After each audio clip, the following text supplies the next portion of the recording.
This is the Commonwealth Katipunan Television Network, DCKKTV Channel 9.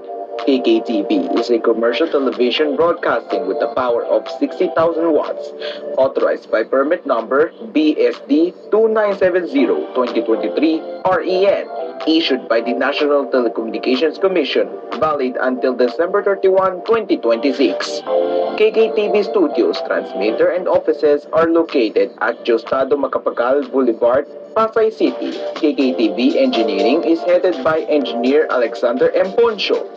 KKTV Transmission Engineering personnel is composed of electronics engineers, electronics technicians, and first-class radio telephone operators duly licensed by the Professional Regulation Commission and the National Telecommunications Commission. Amiri Del Rosario, Electronics Engineer number 45271.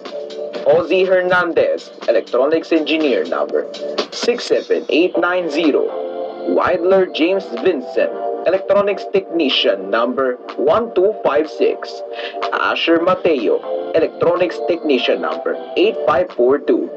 Grayson Farinas, 16-1PNCR-564722. Lincoln David, 96-1PNCR-25134. Maverick Elias, 10-1PHN-32524.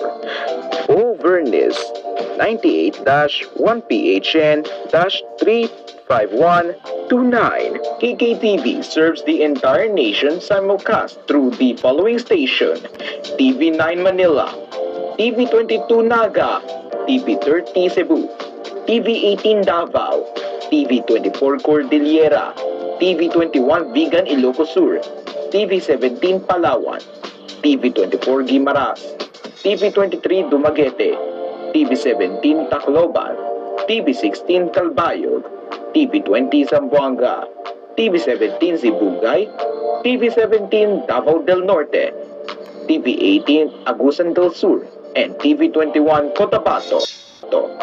This is KKTV Network, now signing off.